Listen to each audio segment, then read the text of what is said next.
Hello, everyone. Today is July 7th, 2020. Here we are here again for another edition of the Marvin Bennett Show.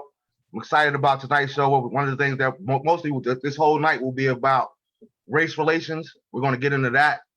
But as usual, I want to open up with a word of prayer. Dear Lord, we thank you, God, for another opportunity of prayer. We thank you, God, for another chance to come humbly before your throne of grace, oh God. Oh God, in the midst of all that this country and this world is going through right now, we ask you, God, that you would guide us, that you will lead us. And most of all, God, I ask you, God, that through this conversation that we're having tonight, through this platform, that you will bring education, peace, and healing to us as a nation, people, not as races, but as people, oh God. We ask you, God, that you would bless us as we open up our mouth to speak, that you would inform us of information that we need, oh God, and bless the people that are watching.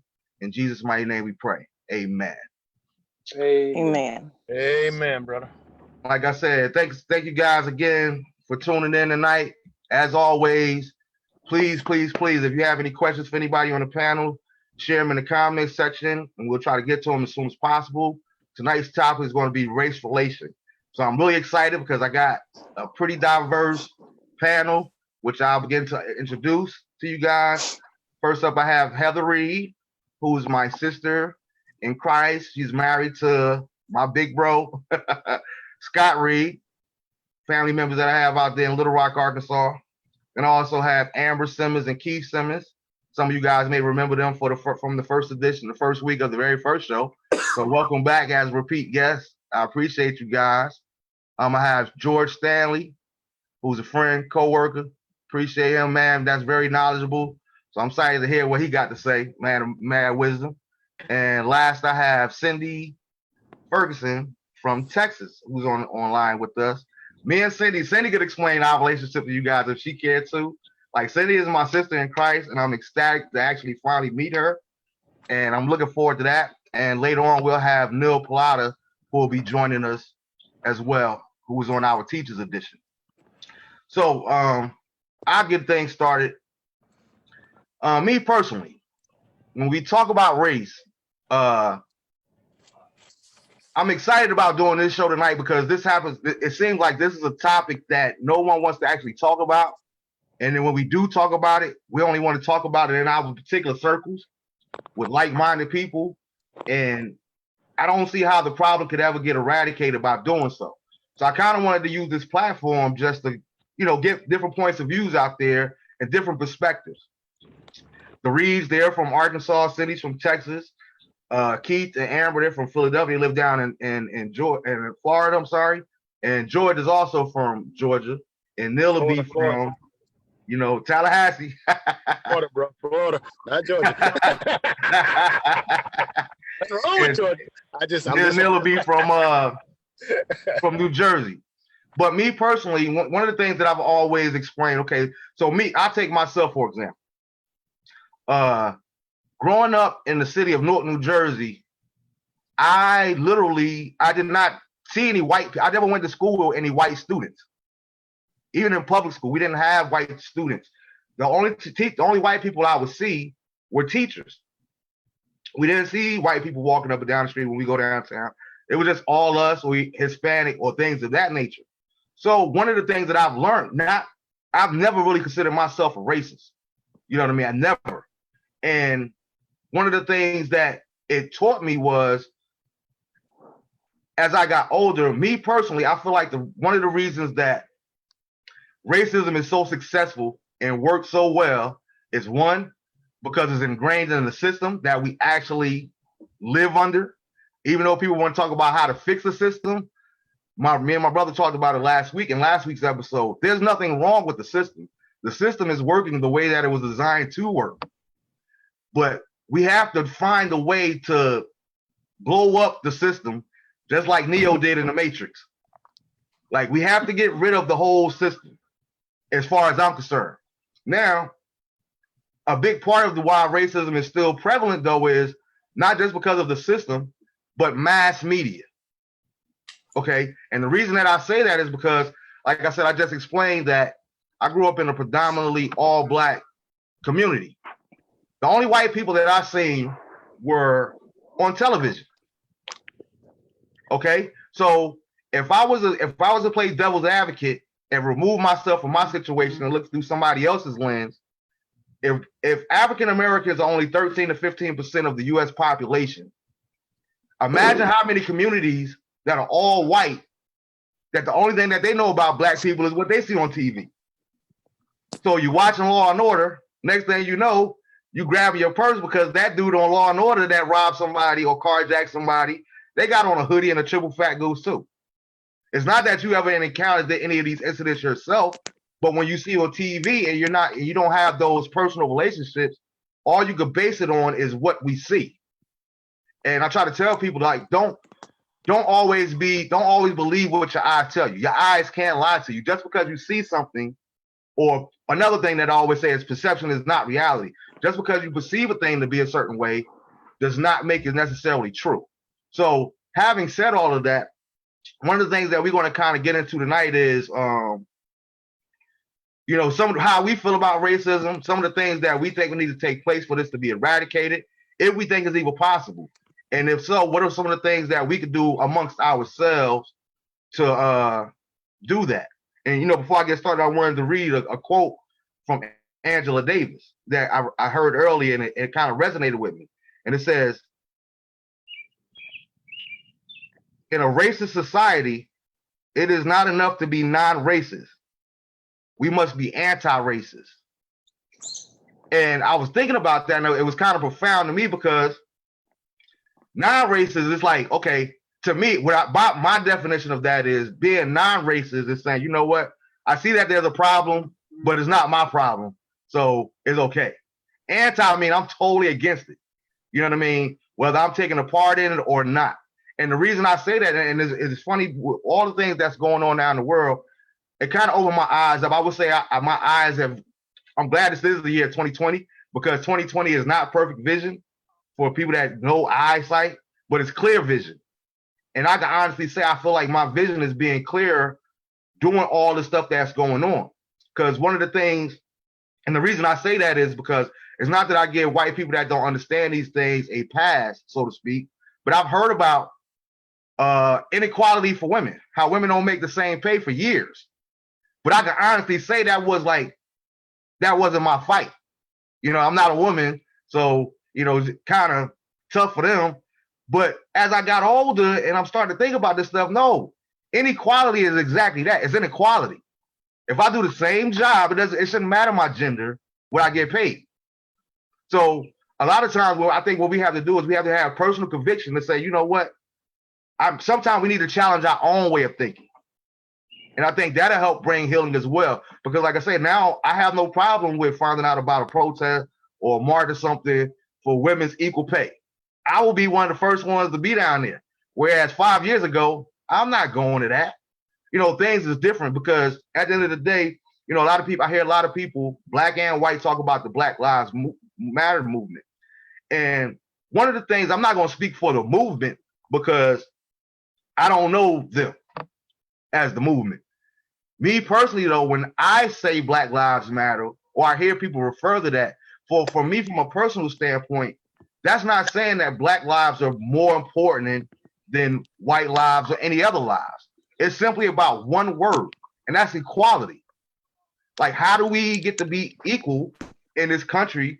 Like, when I pay my taxes, I don't pay African-American taxes. They take out the same amount of taxes, but I don't get the same treatment. How is it that we can kind of get away from some of these things? And what do we feel like, if you guys can start right there if you want to, but if you want to, you can kind of go into your own personal beliefs. And if you had any type of racist experiences, I'm not sure if you guys want to go first, Keith and Amber, but I'm quite sure you guys have more stories than anybody else than us when it comes to this, because I'm quite sure over the years you guys have been married, you done got the eyes, you done got the conversation or the stares, why are they together, those type things there. So, you guys can either start a conversation or we can come back to you guys if you want. I can start the conversation. Okay. Part of it, what you were saying, I totally agree with we got to start somewhere. And it's so hard because with racism, it's like you said, it's just ingrained in culture, and it's you're taught to hate. The people that they're taught that hatred, and they're taught just to hate over years and years and years and years. So in order to break that cycle, luckily we have some school teachers on this. It has to not only start with the educational system, but it starts with people at home. And it starts with at home being able to teach people, to love and not hate, and not to base people just truly on their color, but on that actual person themselves. Like the relationship I have with you, the relationship I have with Cindy or Scott or Heather or Amber. There's the relationship, or Ricky, the relationship we have with them is not based on colors, it's based on that person. That's how you have to base every individual relationship. That's what that's based off of. You can't just judge everyone by their color of their skin. As Martin Luther King has said now for over 60 years. We want to be judged on the content of their character. That's what everyone wants to be judged on. Whether doesn't matter what skin color you are, everyone wants to be based on their character and what type of legacy they leave and how they interact with people. So I think that's kind of the start of, what you were saying. Yeah. Absolutely, Keith. Absolutely. I agree with that wholeheartedly, man. And did you want to go ahead and chime in, and George? Because I know you could talk about this kind of stuff all day. But just get folk an intro and let them know something about yourself and your background. Yeah, I was just trying to listen, man. But yeah, I grew up in Florida. I'm 60 years old. I've seen a lot of things. You were talking about when you grew up, you went to all black high school. I went to all black school also, from kindergarten to 12th grade, the same school. So a lot of people don't know this, but Florida A&M University, FAMU, has a elementary, a K through 12 high school. Wow, so, yeah, I didn't know that. Yeah, most people don't know. I mean, you think about it. In the South, that's not normal. That's not. We have a black high school here, there. Like you went to all black high school in New Jersey, but in Tallahassee, we have the privilege, I guess you could say, of going to a school and everybody you knew looked like you. Gotcha. All right, so the University High School basically was developed late 1800s, and a lot of people don't know this. So Florida A&M University, Florida A&M College back then, they could only get high school degrees. It wasn't a college. You could only get a high school degree. So in 1923, I want to say, was the first college graduate class. So from that point on, every person that worked at the universities, their kids were allowed to go to FAMU High. All right. So then they opened up to the general public, and then everybody could go. But the crazy thing is, so I finished high school in 1977, right? So I played football. I was good. I had some offers or whatever, but I had some other things come up. So I wound up going to IT school. Can you imagine me, little country boy out of Tallahassee, Florida, going to Tampa, Florida in 1977 to an IT school? Wow. I am the only person in my class that looks like you. Yeah, but because I took the ASVAT, because I was going to the Air Force. Once football didn't really pan out, I was going to the Air Force. Got hurt my senior year, whatever. So I was going to the Air Force, but I took the ASVAT, and the Air Force guy said, "Man, we're gonna put you in avionics." I'm like, "Huh? Man, your math skills are off the hook." I'm like, "Really? I didn't know. I just knew math came easy. Algebra 1, Algebra 2, calculus, whatever. Okay, cool. All right, I'm in high school. I don't care. I'm just trying to get it in. I couldn't write a paper to save my life. I was not going to be a writer, all right? But I could do some math. So I go to IT school, take a little test. 6 months later, not even 6 months later, a month later, I'm put in the next class. So I finished the 2-year school in 18 months. Not bragging. It's just the way things worked out. So then I met some other cats, 2 other brothers that were already in the class ahead of me. We became friends, and honestly, that was 1977. We've been friends for life. Wow. Those guys, we talk, we hang out together. But the things I experienced in Tampa, and mind you, I finished high school at 17. Late birthday, nowadays birthday got to be before September 1st or whatever to go to school that year. Otherwise, you get to sit out a year. My birthday is November 8th. So I finished high school at 17. I go to Tampa at 17, and I'm tripping. I'm like, whoa, what's going on here? Culture shock. Yeah, I'm not used to this. I almost left. When I left for Thanksgiving to come home, I almost didn't go back. But I had a strong family. My mom and dad said, "Oh, no, we paid for the school. You're going back." So I didn't have an option. Hey, thank God for mom and dad. yeah. I'm like, nah, I'm gonna go play football somewhere. I'm playing in January. Somebody gonna pick me up. I'm gonna walk on. Nah. So I experienced it at a different level, probably. I don't know how many on this call are 60 years old. Anybody close? You and Cindy. Okay, all right. So that was a good introduction to lead up to you, Cindy. You could chime in on this. Hold on. Yeah, so it was just different. I'm not gonna go into a whole lot of detail. Maybe the next call, Marvin. All right. Yeah. I just, I'm introducing myself. I work for the phone company. Obviously, I work for I'm Marvin. having technical difficulties. All right. All right, there you go, Cindy. I can hear you and see you again. Okay, good. I was having technical difficulties. Sorry.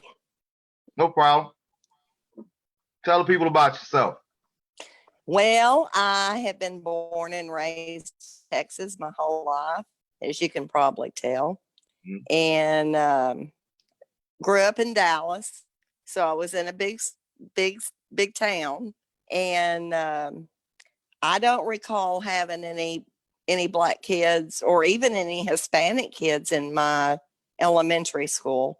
Probably my first experience was probably high school. And but I've never, back to the education, back to the way you're raised. I wasn't raised to see a difference in color. I wasn't raised, and I don't like that term, because I do think we need to address our differences. I mean, I don't have a problem saying that lady has blonde hair. So, yeah, I think we need to appreciate our differences. But what I mean is that I never grew up thinking that Black people or Mexicans or anybody else was any different. I was never raised to judge somebody by the amount of in their skin any more than by the amount in their eye color or their hair color. It just wasn't, that was never brought up. So I was almost surprised when in high school was when desegregation really started in Dallas, really my senior year. And I was just taken aback by the fact that everybody didn't think like I did. And it bothered me, and I didn't know even how to articulate it. So it's been kind of a learning experience for me. But I do think back to what was said earlier, I think what you said, Marvin, I think a lot of it is what we're used to. I think the norm is a comfortable place to be. And if you've never been around people of another race or another culture or another religion or another anything, then you don't understand about it. And we're taught, especially in the last couple of years, that anything other is automatically bad. And it's not. Absolutely. There's no truth to that. No, not at all. So I just appreciate and celebrate all of our differences. And I am hoping and praying that we end up in a world where everybody can do that, because I think you miss so much by staying in your own little cocoon. Yeah, we do. I agree with that. Did you want to go ahead and chime in, Heather? I'm sorry, Cindy, were you still going? Oh, no, I'm good. You go, Heather. Okay, I can chime in. So I grew up in Kansas City, and even though I grew up, I would say I grew up in a suburb of Kansas City that was very white. And up until the early 70s, still had some informal housing regulations in the community I lived next to. So my elementary school had no African American, no Asian, like it was white. And it wasn't until I got to high school that we had anybody from a diverse background or race or anything. So I didn't have a lot of exposure, but I did have parents that helped educate me, and they made sure that, you know, we understood service and that we understood that not everybody else was as privileged as we were. Not everyone had access to resources like we did. And that was important in our family to appreciate that. And then going into college, definitely met a lot of diverse folks. And at that point, I had a professor that my first research assignment was researching Emmett Till. And Wow.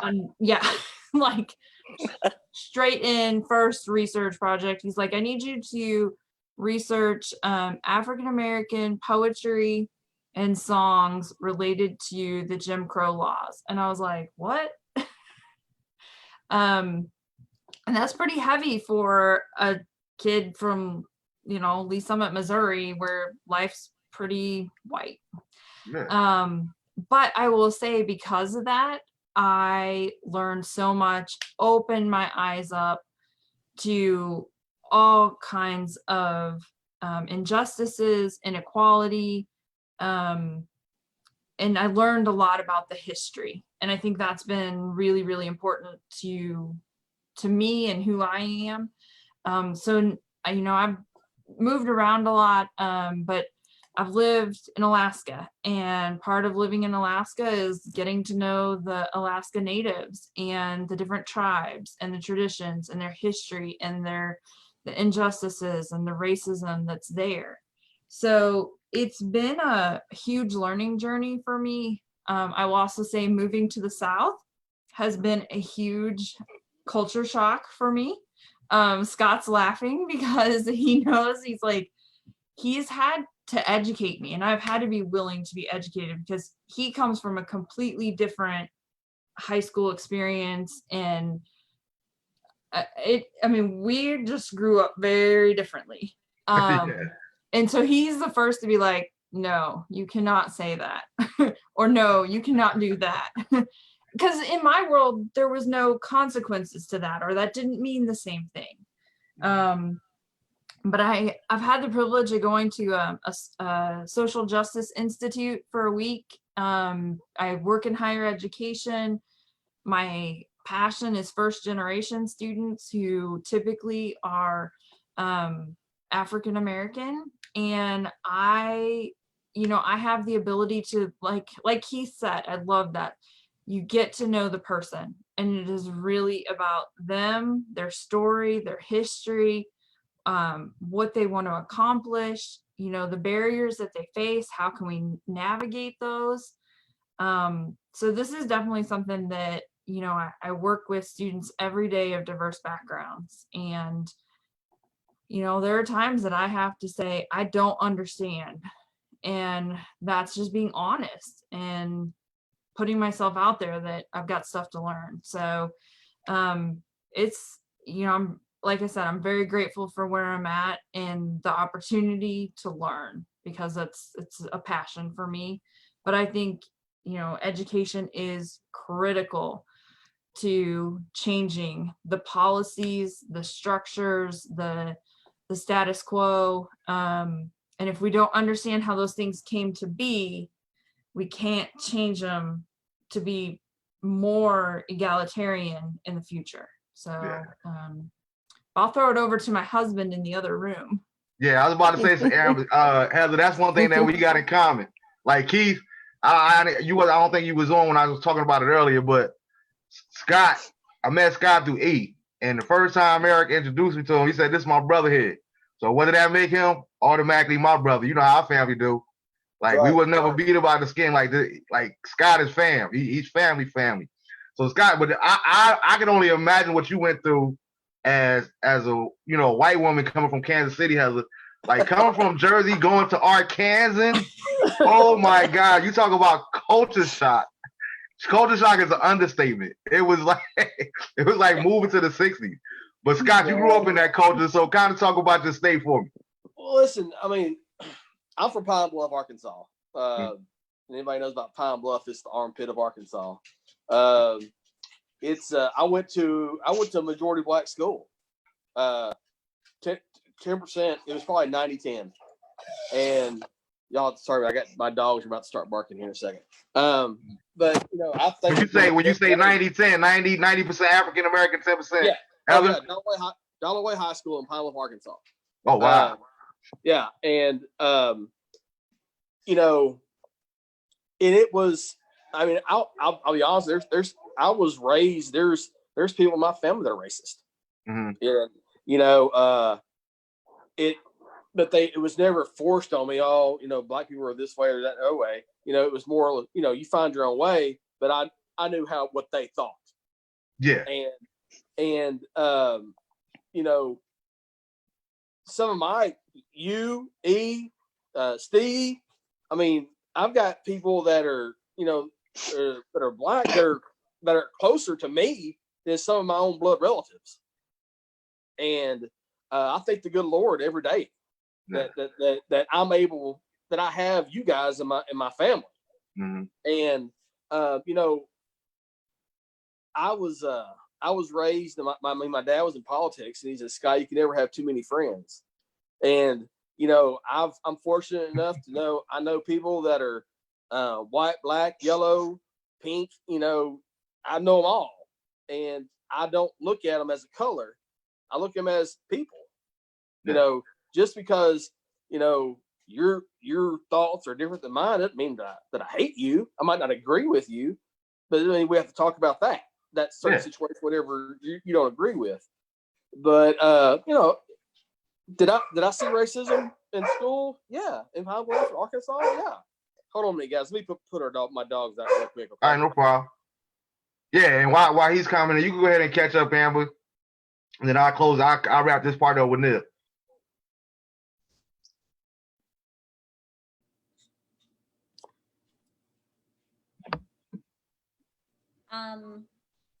As for us, we started dating 22 years ago and then got married 18 years ago. So it was not overly common, but it wasn't, back in the day.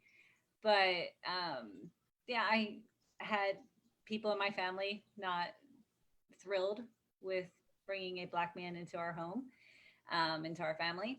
But once they got to know Keith, and once they started talking to him, and I warned him, like in my family, it was suburbs of Philadelphia, it was very white, and what you saw on TV was all the black people going to jail and doing all these horrible things, and that's what my family thought of black people, was that they were, all bad people.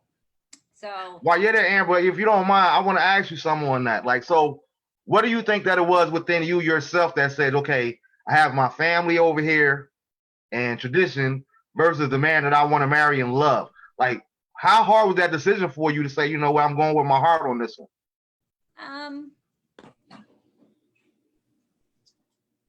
When I met Keith, it was just, we talked and talked and talked, and I never met a man before who didn't need me for something or, want me for something. He just wanted to be near me and just wanted to talk with me, and just like, he just was just a breath of fresh air for a person who always had guys who always needed something from them and from me. So he was just like, I just want to be with you. I just want to be near you and talk to you. And I was just like, okay.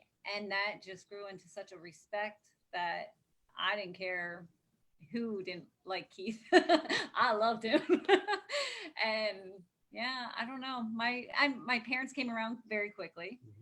My sisters were fine. My uncle, once he got to know Keith, he was like, I like that guy, and it's so, what we don't know, we don't know. Mm-hmm. So when people stay in their little white box or their little black box, their little brown box, like I work with a Dominican Republic woman and a few Puerto Rican ladies, and oh my gosh, the things that they share with me, and just their culture and the love of life that they have, and they're just such beautiful people. I don't know, I think it's a very sad world if you don't live outside of your box. So Keith it was never a question of his color, it was just Keith, and never regretted it. Oh, isn't that sweet? we even incorporated a love story in the race stuff. I love it. I love it. Marvin, there ain't no color in love, bro. That's it. That's Love the is truth, love. brother. But we can That ask is true. Adrian how it felt letting a white girl come into the family. Or we I can think she just rolled her eyes. I mean, Marvin, how did you feel when Keith introduced you to me? It wasn't nothing to me. It was just like, okay, this is Amber. Nice to meet you. But I won't say what we did the first night, but it was love the very first night we met each other. but it was your family was so different from my family because your family definitely opened up their arms a lot faster to me than my family did with Keith. My family was a little more reserved. Not that And that's kind of one of the negative connotations about our family. It's like because of our grandmother, we're all so loving. Like it's like Keith could vouch for this. Like when, like once you're in the family, you're in the family. Amen. It doesn't matter whether you get divorced. Like my aunts are my aunts. The second wife, that's not my aunt because my other aunt's still alive. You know what I'm saying? That's just the way we roll. We don't change because things have changed. I was sharing with somebody last week, and I think that's like the theme of our family. I've always been the type of person I don't believe in people. You know, I hear people say all the time, you have to earn their respect. I've never been that individual. When I meet you, you automatically have my respect. Now you can lose it, but you don't have to earn it off the bat. You see what I'm saying? Now, once you lose it, you might have to earn it back, but you don't have to earn my respect off the top because I feel like we should automatically respect each other. Now, how do we teach that to the world? We got to open up our minds. We have to open up our minds. Like, you know, we have to stop thinking of, like I said, I believe, me personally, I feel like we can't live in fear. And like I said, we have to open up our minds to new ideas. You know what I'm saying? Just because something is right to us doesn't make it right. So I think a lot of times, the more that we challenge ourselves, we can kind of eradicate some of these smaller problems because, like you said, this younger generation, I was having a conversation with someone maybe about a month ago, and I'll be honest with you. I said, as far as racism, me personally, I don't feel like we could ever get eradicated. I think racism I think it's too heavily ingrained into the system for us to get rid of it. But been around forever. Exactly. It's incorporated in the way the system is designed to work. But I am a bit optimistic because this younger generation, they not falling for that. Because one thing I always try to tell people is, and we got two teachers on the panel, but if you go and look at a classroom of 5 years old with an Asian, a Native American, a Black, a white, those kids are in there playing like it's nothing. So why do those relationships change as they get into high school? It's because racism is taught. But I think a lot of these young kids, like you said, Scott, you know that you have family members that are racist, and even though they might try to put those ideas on you, like, hold up, man. Raheem ain't never did me like that. You know what I'm saying? I never seen that side of him, so I hear what you're saying, but I don't subscribe to that. And I think the younger that old mentality, the more them die off in this younger generation that's not really beat about it, I think that's going to help us that much more. Me personally. Well, you go ahead and chime in on this, Neil. Yeah, Marv, how you doing, everybody? I agree with you, Marv, that I think that the younger generation, don't see color and see distinctions the way, we did growing up. I'm 52. I was born in 1968. My father's Black, my mother's white. They were never married. So I grew up being mixed, in the 70s when, it really wasn't cool being mixed in the 70s. That was before Derek Jeter. That was before Mariah Carey. That was before, Obama. That was before everybody. So, I told this, to Marv, a couple weeks ago. I was born Cornelius Givens. That's what I was born, and because my parents were never married. My mother changed, our name, my name and my sister's name. And gave us the last, her last name, Pallotta. And I said to Marv, then that, I think that was done to kind of protect us, because, you know, Cornelius Givens is a very ethnic name, whereas, you know, Pallotta identifies more, you know, obviously as, you know, a white name. You know, and I think being mixed in the 70s, you know, my mom tried to kind of protect us by, you know, trying to get us to pass, you know, for white. You know, my mother has a twin sister that she doesn't even talk to, you know, or didn't talk to for, you know, 60 years, you know, because her family, you know, her family disowned her, you know, by having, you know, children with a black man. And, you know, that was just the way it was back then. And it's, you know, I kind of feel lucky being mixed. You know, I feel like I've been able to kind of sit on the fence and look into both backyards, you know, look in the black backyard, look in the white backyard. You know, I don't know what people see when they see me. I think for the most part, they think I'm Hispanic, you know, more than anything. You know, I always have people coming up to me speaking Spanish. And I'm like, yo, you know, no habla, guy. It just doesn't work. That's you know, funny. it's just been, you know, it really has just been a really unique experience. You know, my experience, you know, being mixed, you know, is different than an experience for somebody who's obviously black, you know, and, you know, that's just the way it is. You know, the world sees color, and, you know, my experience being mixed is definitely different than a, you know, experience being white. You know, I've been called Oreo, zebra, you know, mud, you know, all the names that they call, you know, mixed kids, you know, back then. You know, now I'm very comfortable, you know, being mixed, but, you know, it took some time, you know, to kind of develop that. And, you know, I just don't see the issues with these kids. You know, I've taught in inner city schools for a number of years. You know, that's where I met Marv, teaching in Newark, and I've taught, you know, now for a number of years in, you know, predominantly white, you know, Sussex County. You know, it's 85% white, 2.2% black. So, you know, it's different worlds. You know, it really is. You know, the where you are born and where you are raised, you know, it really determines an awful lot, you know, about you. You know, that's just the fact. You know, teaching in Newark all those years, you know, so many of those kids really never get to see anything other than, you know, their surroundings. You know, a lot of those kids, you know, don't even get to go off the block, you know, for, you know, a long time. You know, and with social media now, they're a little bit more connected, and, you know, they can see, you know, what it's like, or, you know, what they think the world is, you know, outside of Newark. But, you know, it's difficult. And up here in Sussex County, New Jersey, where it's 85% white, you know, they don't see brown kids, you know, for the most part. You know, it's very, you know, it's not, you know, you know, it's just different. You know, it's just very different these days. Yeah, and like I said, like you said, I kind of agree with that, because, you know, we would say, like, who was it? What was his name? George Wallace, the governor down in Alabama years ago, talk about the whole Mongol race. We can't have races mixed together. We gonna all be eradicated.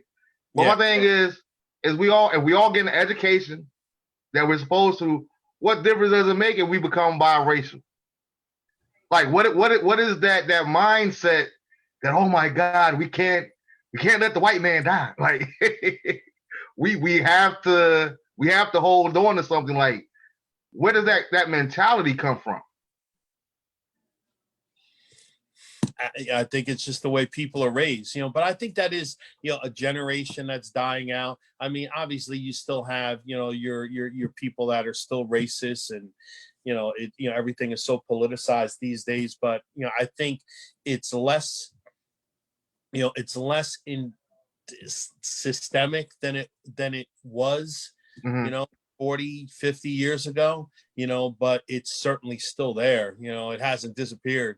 You know, just because we elected a black president, that doesn't mean, you know, everything's good, you know. Absolutely.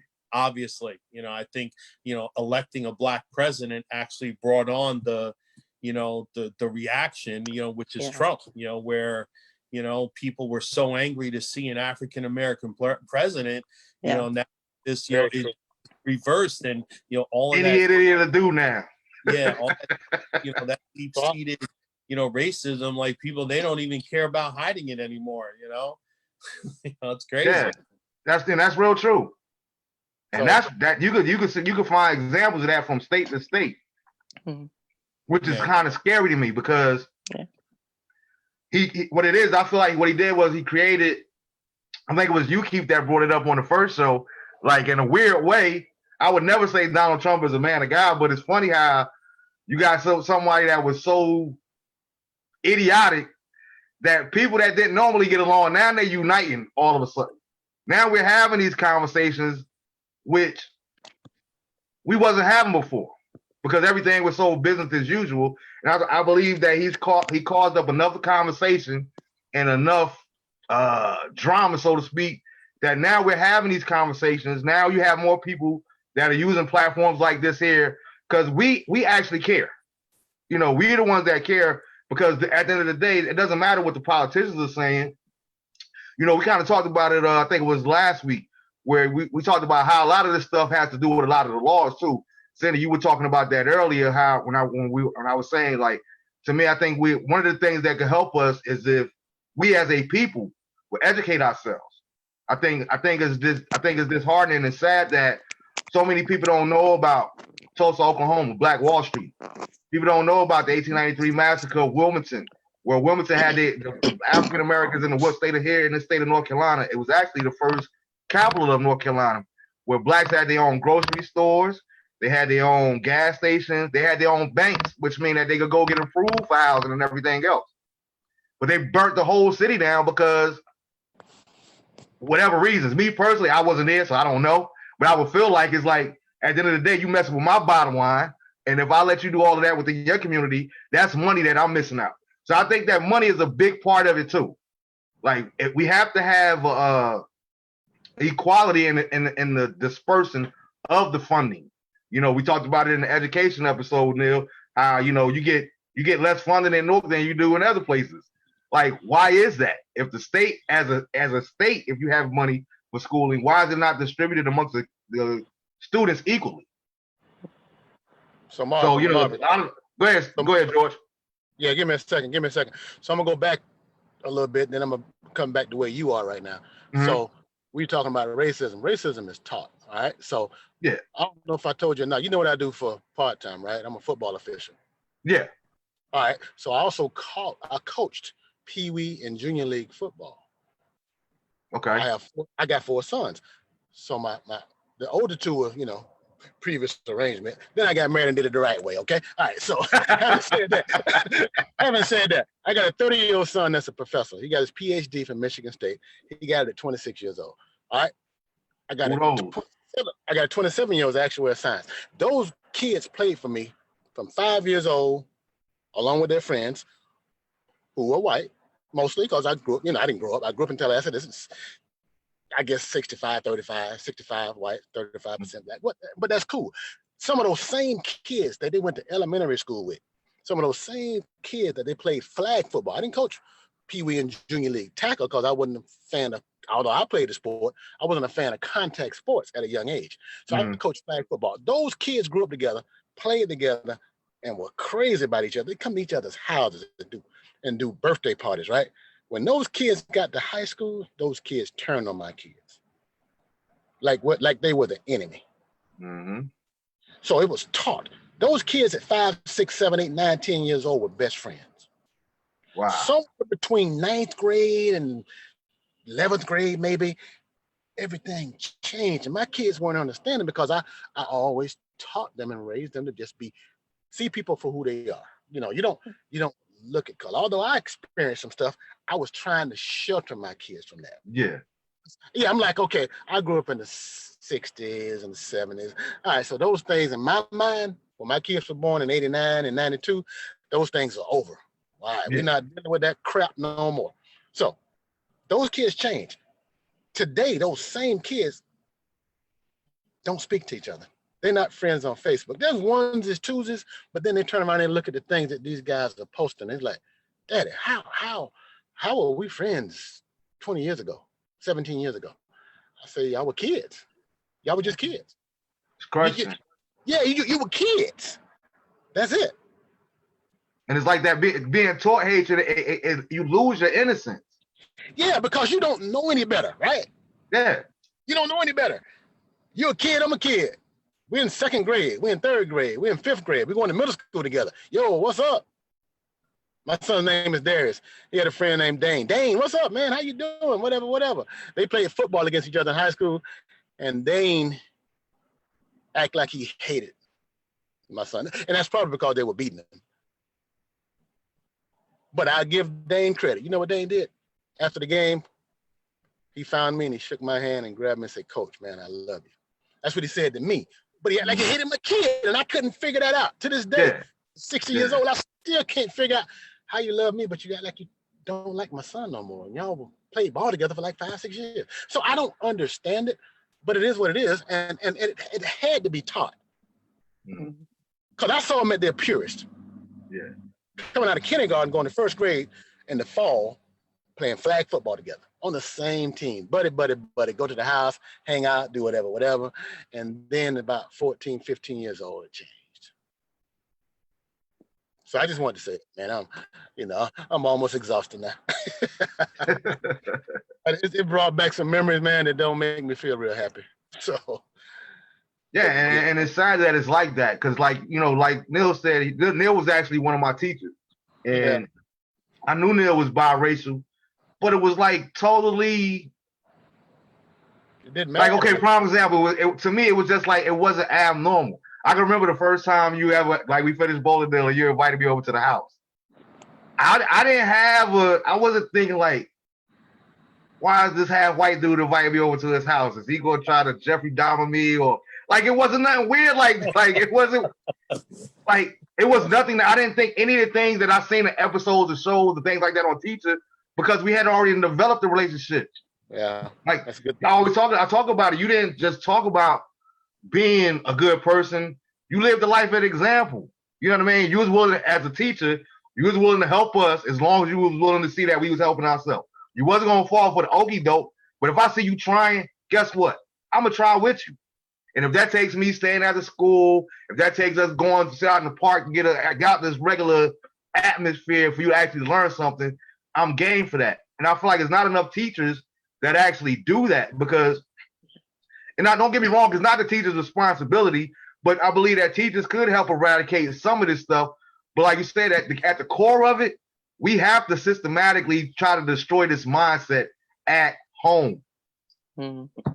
And like, because that's where that's where it's reinforced. It does not matter if you 9 races 10 hours of the day, and then when you go home for dinner, you got to put on a different face to feel comfortable with your own family. That's not cool, no matter what your race is, whether it's black or white. Because I don't like to be around black people that's either the white devils, this here and that there. No, because I'm not into generalizations. I appreciate that, Marvin. And I'm being, it's funny, but I'm being serious. I respect each individual. Like I said, you have my respect until you lose it. And I feel like a lot of us need to be more like that as a society. We could get a whole lot more accomplished than being just stuck in our ways and all just staying with like-minded people. And one of the things you said too, which really kind of resonated with what Neil was like, was he cared. Like he actually took the time and he cared. And so many teachers, if we even start before that, we go back to the home. You gotta have parents that care, that want to make a difference, that care about being involved in their kids' lives. Because so many parents don't want to be parents, and then they rely on the system or the teachers or whatever. If you have 30 kids in the class, especially in the inner cities, there's 30, sometimes 40 kids in one class for one teacher. And the teacher doesn't really have time to care or give the person that really wants that attention. There's going to be the system. And when they get home, they might not have parents there. They're going to be latchkey kids, and they're going to see people in the street that are doing things that like, hey, that's how I can make money. That's how I can make money. But they don't have anybody at home that cares or that want to be invested in them. So it has to start at home and then it can be reinforced in a positive way in school. And one of the main things, and it's sad because we've seen hate grow, because it kind of made a turn for a while where like people were like, racism's kind of getting a little bit better. But then we took something out of schools, if you remember, in like the 80s. We took prayer out of schools. So that was one common thing. It didn't matter if you truly believed in God or if you were a Catholic, Christian, Protestant. Everyone believed in their version of God. And they had that prayer. We had the Pledge of Allegiance, and you prayed every day in school. No matter what kind of school you went to, you had that every morning. And then we took that out of school, and you can just see over the last almost 35, 40 years, how that hate has just continued to grow and fester over the years. And now we're here. Great. Look like you had something that you wanted to share, Neil. You had something to chime in on? Wait, I had to unmute there. No, I mean, listen, I'm not religious, but I went to Catholic schools, K through 12, just because, I grew up in East Orange and the public schools were real bad. So, we went to the Catholic schools just to kind of, survive or protect or whatever. But, I'm of the ilk that, in my opinion, prayer just doesn't belong in school, just because, and I don't want to start anything here, but no, you good. More people have been killed in the name of God than for any other reason on earth. And absolutely. And I think, my opinion has always been that religion does more to separate people than it does bring people together. So, I don't know if it was, the lack of prayer in schools, as it was, as it is more than, what parents teach children, back in the 60s, 70s, there were 2-parent families. There were, everybody sat down at the dinner table and ate together. Now, both parents are working. It's hard to find time for your kids. It's hard to, sit at the table and, everybody eat together, because, you're bringing your kid to soccer practice or basketball practice or baseball practice or karate or gymnastics or whatever. I just think the dynamic of the family has changed, more than it is, a religious thing. Family dynamics have changed, and, there's so much stress now, put on families that it's just hard, and it's not an excuse, it just is what it is. I'll echo in on that too, because I will also say that we don't teach people how to have these conversations. And I think if we don't teach them, how can we expect young parents or any age parents to have that conversation with a child? One of the things I've been seeing a lot through all the COVID, through the racial events, is how to have a conversation with your child at different stages of their development. We shouldn't be having to put that out on social media. Like, that should be something that you were role modeled. Like, it's tough to like see that and be like, okay, we got to teach you how to parent. And absolutely.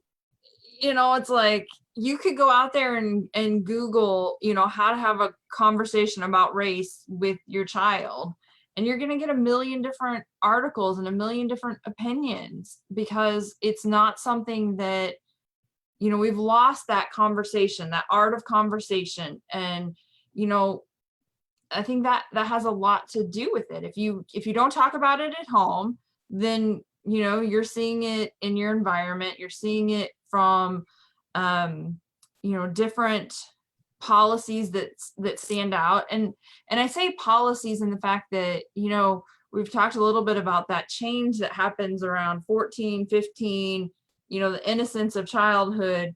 Well, when do you start marking a box that identifies who you are as your own person? You know what I'm saying? Like, that happens in high school. And now all of a sudden you're in a group and you belong to this, and I identify as this, and it's standardized testing. It's, you know, how you, it's everything like that. We collect that data and we assign that characteristic, that race to that person, and that's what you carry. And then you get to, now all of a sudden you carry everything that goes along with that race, whether it's true or not. Yeah. Right. I mean, that goes back to the perception versus reality. And by the time somebody gets to college or they're out in the workforce, now they've got, you know, 4 years. No one sat down and talked to them about how do you feel about this? How do you change the conversation? You know, and so I think you're seeing a lot of those young people out there protesting, saying, look, I have a voice. I have opinions about this. I want to make change. How do I do it?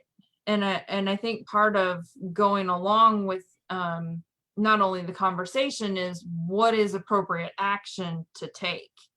And I think that's the next step. So I think we're starting that conversation, you know, here right now, and hopefully it does trickle down to other places and locations to say, how are you feeling about that? You know, so just 2 cents. Yeah. All right, we're gonna wrap it up soon. But Neil, I wanted to thank you for like you said, that's what this show is all about. It's not all about like-mindedness.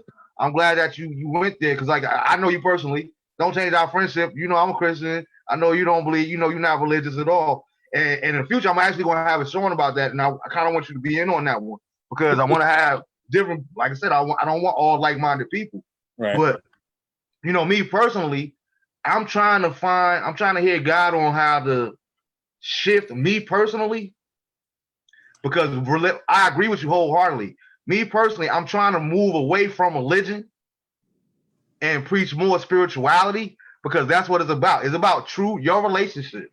It's not about religion. Because like you say, just think about it. 9 times out of 10, if you study it historically, what are wars based off of? Religious principles. Religious principles, not spirituality, but religious principles. You see what I'm saying? And then to go take a step further, to show you how it was implemented into the system itself. One of the things that always bothered me personally, like me and Cindy know each other because we're brothers and sisters in Christ. That's how we met on Facebook through another mutual friend. But one of the things that always bothered me as a spiritual man, not a religious man, but a spiritual man, is if we all love God, if we are all serving a God, why is it that Sunday is the most segregated day of the week? We all love the same God, but we can't worship together. Or, you know, is a predominantly black church, or it's like church is the most segregated place that I can think of. And it bothers me as a Christian. You know what I mean? Because we talk about these principles and to be like Christ. It doesn't talk about race, and that's not a factor. You know, even when God taught it, he said, listen, this message is not just for the Gentiles, it's for the Jews and the Gentiles. It's what he that has an ear, let him hear. You see what I'm saying? So we have to get back to that initial principle of, you know what?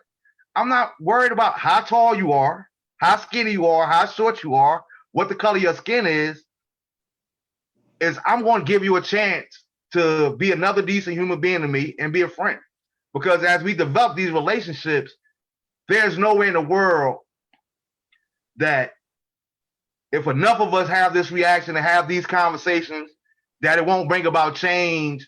Even if it doesn't bring about change in our community, it's going to bring about change where we keep talking about the most. It's going to bring about change in our own homes. You see what I'm saying? And as we change our homes and the mindset in our homes, that's all we could do. You know, Neil, I'm quite sure your kids, when they get old, they're going to have their own thoughts. They're going to have their own guidelines and principles, but racism won't be a part of that. You see what I'm saying? So there is hope. You know, I won't say that I'm totally optimistic, but there is hope. But I believe that, like you said, if we all do our own little small part in our own little way, but like I said, having these conversations that we don't want to have, You know what I mean? Learning how to, I think Keith hit on it earlier. No, it was Scott.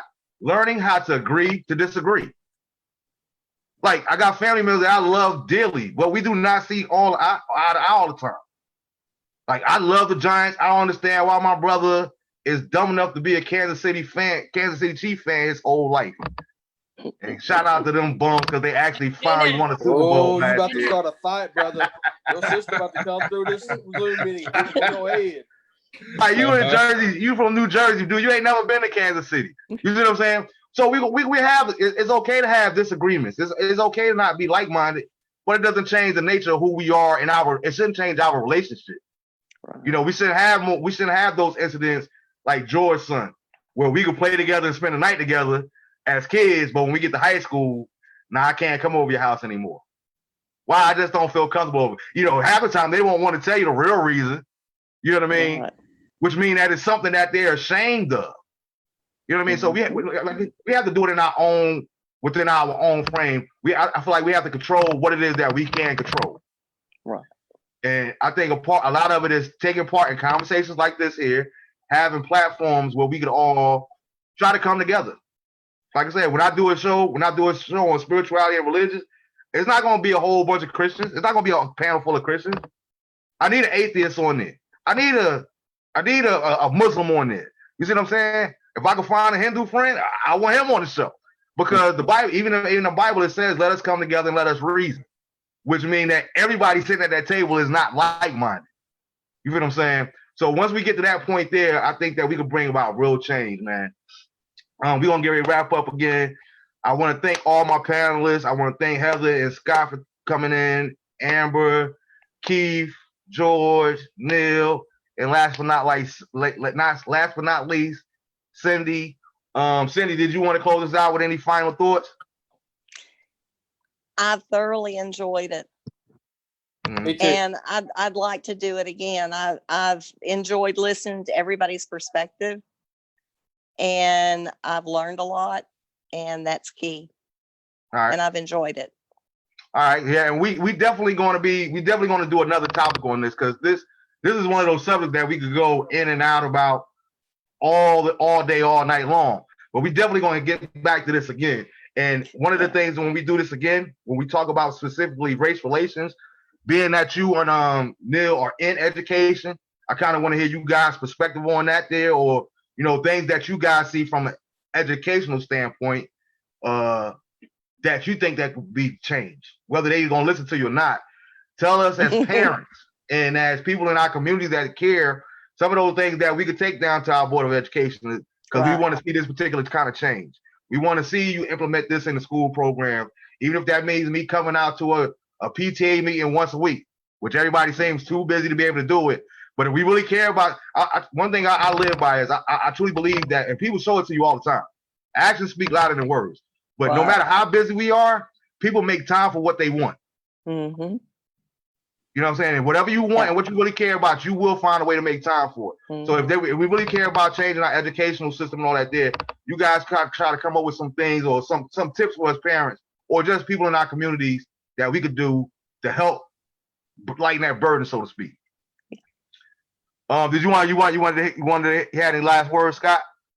Oh man, I thoroughly enjoyed everything. I'm sorry I got cut out with the dogs and everything, but I enjoyed meeting everybody. Like he said, all y'all are his family. Well, you're my family now too. So you come down to Arkansas, we'll treat you so many ways. You'll like one of them, I promise you. But no, I enjoy meeting everybody, talking to everybody, and look forward to doing this again sometime. All right, real soon. And I got one thing to say.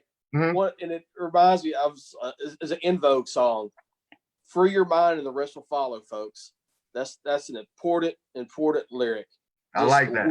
I'm a music person. I love that. There's so much to be said with music, and that's that lyric. I heard the other day. I was listening to music, and I heard that song.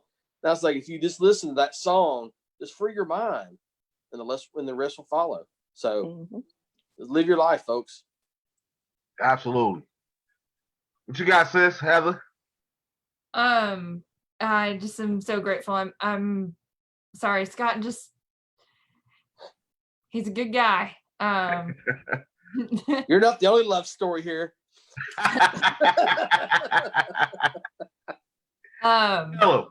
He takes my breath away sometimes. So I'm very grateful. But I am so grateful to have met everybody and to continue this conversation and continue the good work that we're doing. So thank you for asking me to be here. My pleasure, and thanks for being on. Neil, you. No, it was great, being able to share with you guys and to hear different perspectives. I've known Marv for so long. It's ridiculous. And, it's awesome to see him grow into this, father and husband and, good person. And, I'm glad that, we're still connected. And, I'm thankful, Marv, that you, involved me with this platform. It's great. Man, I appreciate you, man. That's why I appreciate you. Amber? Well, if the world is more like people like this group, then, there's lots of hope out there, because this was a great group. And I see a bright future if this is what the minds of Arkansas people and Texas and we won't hold that against her. No. But it was great meeting everybody, and I thoroughly enjoyed it. Marvin, another wonderful show. Thank you, and thanks again for being on. What you got for me, cuz? Yeah, it was a great show. Thanks again for having us on. I know you've been trying to do this for a long time. You got a great opportunity here. It was great to meet everyone from Texas and Arkansas, Jersey, Florida. So just thanks again. Everyone stay safe, and can't wait to do this again. All right. And Keith, whether you want to or not, you're going to be definitely more shows, because you got to be on my sports edition. I meant to tease you after I watched the playback of the first one. You got this Ernie Johnson sound going on. So I definitely want you on the sports show, because you sound just like Ernie Johnson. All right. But once again, I want to thank the panel. I want to thank you guys for tuning in. Throughout the week, guys, always stay in contact with us. The feed will be up all week. If you didn't get to watch it live tonight, it'll be on my page. And as always, please comment, leave your comments, questions for the panel if you have any, and ideas for future shows that you maybe want to see or be involved in.